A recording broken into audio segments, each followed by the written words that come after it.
development and solar power station છે આની board 360 degree બને છે નીચે 4 વિંગ્સ લગાવેલા છે જે 360 ડિગ્રી પર રોટેટ થાય છે આના ટોપ પર ડીવીસી પાઇપ છે જે એચ સાથે જોડેલ છે તેને ડીસી જનરેટરની પર બેસાડવામાં આવે છે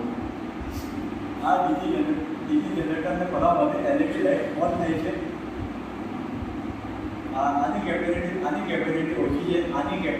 ઓછી છે તેથી તેને બેટરી સાથે કનેક્ટ કરવામાં આવતું નથી આની કેપેસિટી વધારવામાં આવે તો તેને બેટરી સાથે જોડીને અને પાવર જનરેટરના ઉપયોગમાં લઈ શકાય છે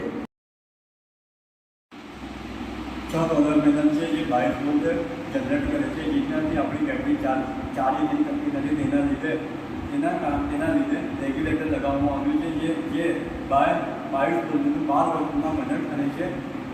અને પછી આપણી બેટરી ચાર્જ થઈ શકે છે ડીસી કનેક્ટર છે જે સોલર પેનલને બેટરી સાથે કનેક્ટ કરવામાં આવે છે જેનાથી બેટરી ચાર્જ થાય છે જે ઓવર ચાર્જ ના થાય તે માટે તેને ડીસી કનેક્ટરને ડિસ્ક કરવામાં આવે છે આની અંદર ઇન્વર્ટર જે 12 વોલ્ટને 230 વોલ્ટમાં કન્વર્ટ કરે છે જે અહીંયાથી આઉટપુટ બહાર નીકળે છે અહીંયાથી આઉટપુટ જેથી એલઈડી લેમ્પ ઓન થાય છે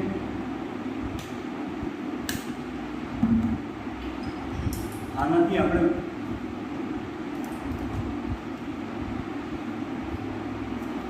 મોબાઈલ પણ ચાર્જ કરી શકીએ